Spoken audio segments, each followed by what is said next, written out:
আপনি পরিবারকে নামাজের কথা বলেন, নিজেও নামাজের উপর অটল থাকেন। ওই জন্য হাদিসের মধ্যে আছে রাসূল করিম সাল্লাল্লাহু আলাইহি ওয়াসাল্লামের নামাজ কেমন ছিল। রাসূল করিম সাল্লাল্লাহু আলাইহি ওয়াসাল্লাম বিশেষ করে যখন রাত্রে নামাজ আদায় করতেন, রাসূল করিম সাল্লাল্লাহু আলাইহি ওয়াসাল্লামের পাগুলা ফুলে যেত। সাহাবায়ে কেরাম প্রশ্ন করলেন, ইয়া রাসূলুল্লাহ, ইয়া হাবিবাল্লাহ, আপনার জীবনের সমস্ত গুনাহগুলো আল্লাহ রাব্বুল আলামিন মাফ করে দিয়েছেন, ক্ষমা করে দিয়েছেন, এরপরও আপনি এত লম্বা কেন নামাজ আদায় করেন? তখন রাসূল করিম সাল্লাল্লাহু আলাইহি ওয়াসাল্লাম বলতেছেন, আফালা আকুনা আবদান শাকুরা, আফালা আকুনা আবদান শাকুরা। রাসূল করিম সাল্লাল্লাহু আলাইহি ওয়াসাল্লাম বলতেছেন, ওগো আমার সাহাবীরা, আমি কি আল্লাহ পাক রব্বুল আলামিনের কৃতজ্ঞতা প্রকাশ করব না?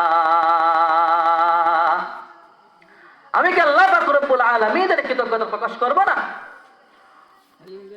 সাহাবায়ে কেরামের ব্যাপারে আছে, রাসূল করিম সাল্লাল্লাহু আলাইহি ওয়াসাল্লাম বলতেছেন, আমার সাহাবায়ে কেরাম যখন কোন মুসিবতের সম্মুখীন হইতেন, রাসূল করিম সাল্লাল্লাহু আলাইহি ওয়াসাল্লাম যখন মুসিবতের সম্মুখীন হইতেন, সাথে সাথে নামাজের মধ্যে দাঁড়িয়ে যেতেন, সাথে সাথে নামাজের মধ্যে দাঁড়িয়ে যেতেন।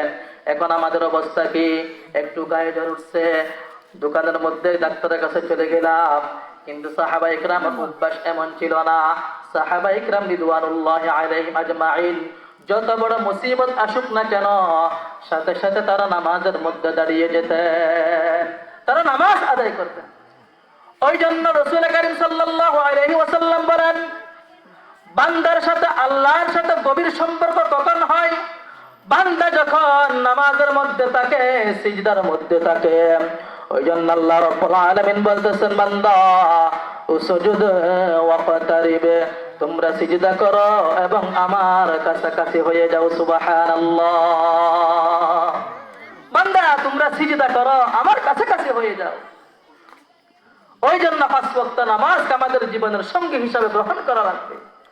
নামাজ কত গুরুত্বপূর্ণ ইবাদত জানেন?